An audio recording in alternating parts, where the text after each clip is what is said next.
And it's easy for somebody who does not care.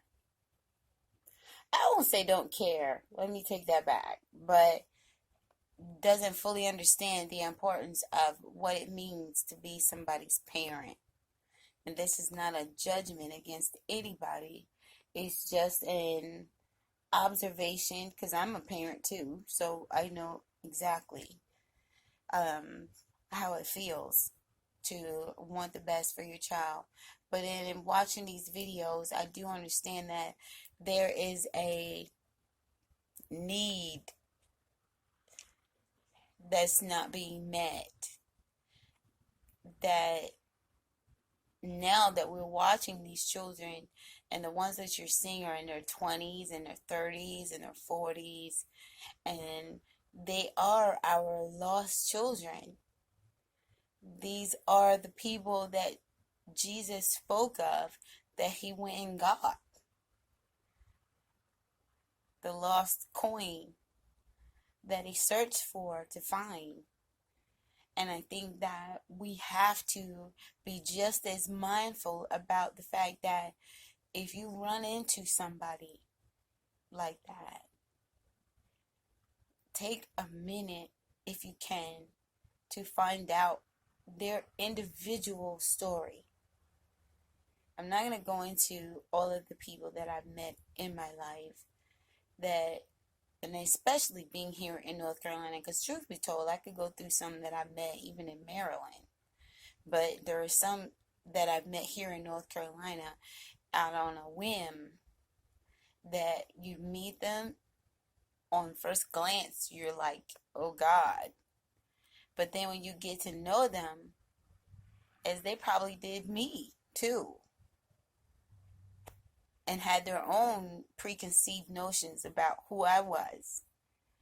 And it's up to us to build the relationships between those people to help us find a common place where we can actually be human to each other.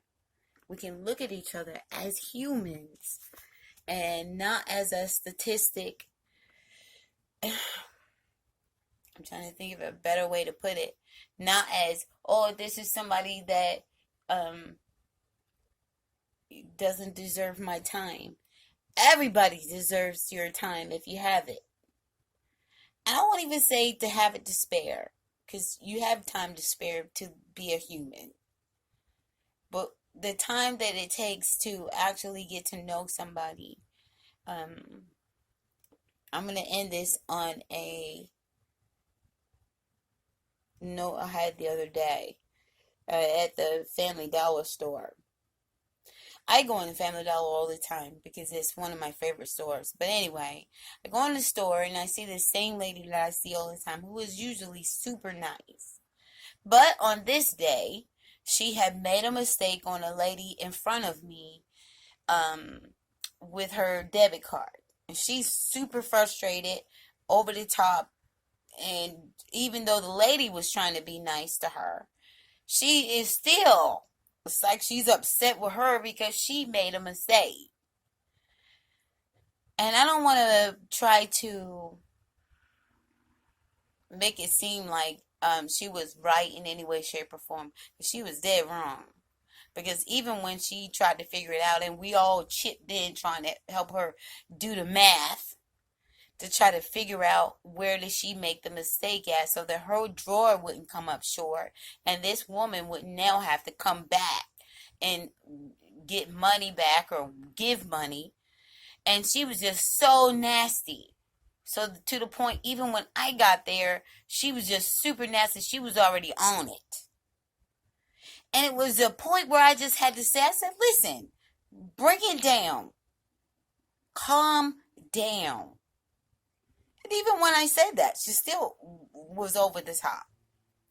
And we're talking to my cousin, and she was like, oh, she's always so super nice. I was like, I know. She is usually really nice.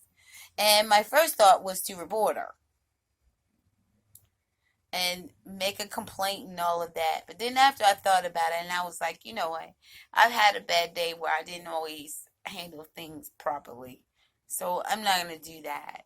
and cause her to get reprimanded and then make an even worse day that she's probably tried to forget even worse.